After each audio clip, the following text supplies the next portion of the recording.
Hello friends, welcome back to my cooking channel. ಇವತ್ತಿನ ವಿಡಿಯೋದಲ್ಲಿ ಹೆಸರುಕಾಳಿನ ಒಂದು ಗ್ರೀನ್ ಮಸಾಲವನ್ನು ಮಾಡೋಣ.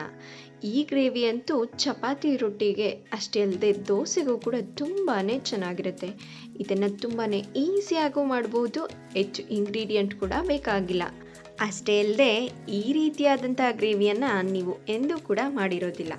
ಹಾಗಿದ್ರೆ ಬನ್ನಿ, ಈ ಹೆಸರುಕಾಳಿನ ಗ್ರೀನ್ ಮಸಾಲವನ್ನು ಮಾಡೋದಕ್ಕೆ ಏನೆಲ್ಲ ಇಂಗ್ರೀಡಿಯೆಂಟ್ಸ್ ಬೇಕು ಹಾಗೆ ಯಾವ ರೀತಿಯಾಗಿ ಮಾಡೋದು ಅನ್ನೋದನ್ನು ನೋಡೋಣ. ಇದನ್ನು ಮಾಡೋದಕ್ಕೆ ಮೊದಲಿಗೆ ಒಂದು ಕುಕ್ಕರ್ನ ತೊಗೊಂಡಿದ್ದೀನಿ. ಇದಕ್ಕೆ ನೆನೆಸಿರುವಂಥ ಹೆಸರು ಕಾಳನ್ನು ಹಾಕ್ಕೊಳ್ತಾ ಇದ್ದೀನಿ.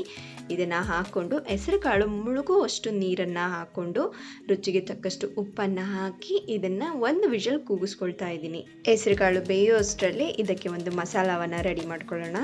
ಇದಕ್ಕೋಸ್ಕರ ಒಂದು ಮಿಕ್ಸಿ ಜಾರ್ನಲ್ಲಿ ಒಂದು ಚಿಕ್ಕ ಬೌಲ್ ಆಗುವಷ್ಟು ತೆಂಗಿನಕಾಯಿ ತುರಿಯನ್ನು ಹಾಕ್ಕೊಳ್ತಿದ್ದೀನಿ.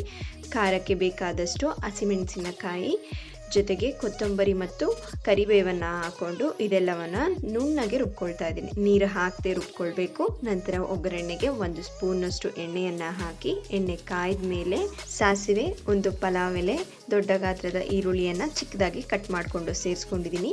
ಇದೆಲ್ಲವನ್ನು 1 ನಿಮಿಷಗಳ ಕಾಲ ಚೆನ್ನಾಗಿ ಎಣ್ಣೆಯಲ್ಲಿ ಹುರ್ಕೊಬೇಕು. ಈರುಳ್ಳಿ ಟ್ರಾನ್ಸ್ಪರೆಂಟ್ ಆಗೋವರೆಗೂ ಹುರ್ಕೊಂಡು ನಂತರ ಒಂದು ಚಿಕ್ಕ ಗಾತ್ರದ ಟೊಮೆಟೊವನ್ನು ಸೇರಿಸ್ಕೊಂಡು ಟೊಮೆಟೊ ಚೆನ್ನಾಗಿ ಸಾಫ್ಟ್ ಆಗೋವರೆಗೂ ಇದನ್ನು ಎಣ್ಣೆಯಲ್ಲಿ ಚೆನ್ನಾಗಿ ಹುರ್ಕೊಳ್ತಾ ಇದ್ದೀನಿ. ನಂತರ ರುಬ್ಬಿರುವಂತಹ ಮಸಾಲವನ್ನು ಸೇರಿಸಿ ಮಸಾಲದ ಹಸಿ ವಾಸನೆ ಹೋಗೋವರೆಗೂ ಇದನ್ನು ಚೆನ್ನಾಗಿ ಎಣ್ಣೆಯಲ್ಲಿ ಹುರ್ಕೊಬೇಕು. ಹುರ್ಕೊಳ್ಳುವಂಥ ಸಮಯದಲ್ಲಿ ಶುಂಠಿ ಬೆಳ್ಳುಳ್ಳಿ ಪೇಸ್ಟನ್ನು ಹಾಕ್ಕೊಂಡು ಚೆನ್ನಾಗಿ ಹುರ್ಕೊಬೇಕು. ಶುಂಠಿ ಬೆಳ್ಳುಳ್ಳಿ ಪೇಸ್ಟ್ ಮತ್ತು ಮಸಾಲದಲ್ಲಿರುವ ಹಸಿ ವಾಸನೆ ಹೋದ್ಮೇಲೆ ಬೇಯಿಸ್ಕೊಂಡಿರುವಂಥ ಹೆಸರು ಕಾಳನ್ನು ಹಾಕ್ಕೊಳ್ತಾ ಇದ್ದೀನಿ.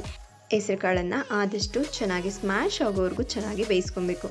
ನೆನೆಸಿಲ್ಲ ಅಂದರೆ ನೀವು 3ರಿಂದ 4 ವಿಷಲ್ ಹಾಕಿಸ್ಕೊಂಡ್ರೆ ಹೆಸರುಕಾಳು ತುಂಬಾ ಚೆನ್ನಾಗಿ ಬೆಂದೋಗುತ್ತೆ. ನಂತರ ಅರಿಶಿಣವನ್ನು ಸೇರಿಸಿ ಇದೆಲ್ಲವನ್ನು ಚೆನ್ನಾಗಿ ಮಿಕ್ಸ್ ಮಾಡ್ಕೊಬೇಕು. ಆಗಲೇ ನಾವು ಉಪ್ಪು ಹಾಕ್ಕೊಂಡಿರೋದ್ರಿಂದ ನೋಡಿಕೊಂಡು ರುಚಿಗೆ ತಕ್ಕಷ್ಟು ಉಪ್ಪನ್ನು ಸೇರಿಸ್ಕೊಳ್ತಾ ಇದ್ದೀನಿ. ಉಪ್ಪನ್ನು ಸೇರಿಸ್ಕೊಂಡು ಇದೆಲ್ಲವನ್ನು ಚೆನ್ನಾಗಿ ಮಿಕ್ಸ್ ಮಾಡಿ 1ರಿಂದ 2 ನಿಮಿಷಗಳ ಕಾಲ ಕುದಿಸ್ಕೊಂಡ್ರೆ ಸಾಕು. ಆಗಲೇ ನಾವು ಹೆಸರುಕಾಳು ಬೇಯಿಸಿರೋದ್ರಿಂದ ಇದನ್ನು 2 ನಿಮಿಷ ಕುಕ್ ಮಾಡಿಕೊಂಡ್ರೆ ಹೆಸರುಕಾಳಿನ ಗ್ರೀನ್ ಮಸಾಲ ರೆಡಿ ಆಗುತ್ತೆ. ಇದನ್ನು ಚಪಾತಿ ಮತ್ತು ರೊಟ್ಟಿ ಜೊತೆಗಂತೂ ತುಂಬಾ ಚೆನ್ನಾಗಿರುತ್ತೆ. ನೋಡಿದ್ರಲ್ಲ, ಯಾವುದೇ ಮಸಾಲ ಪುಡಿಗಳನ್ನು ಬಳಸದೆ ಯಾವ ರೀತಿಯಾಗಿ ಹೆಲ್ದಿಯಾಗಿ ಹೆಸರುಕಾಳಿನ ಗ್ರೀನ್ ಮಸಾಲವನ್ನು ಮಾಡ್ಕೊಳ್ಬಹುದು ಅಂತ. ಈ ಗ್ರೇವಿಯನ್ನು ನೀವು ಒಮ್ಮೆ ಟ್ರೈ ಮಾಡಿ ಹೇಗಿತ್ತು ಅನ್ನೋದನ್ನು ಕಮೆಂಟ್ ಮಾಡಿ ತಿಳಿಸಿ.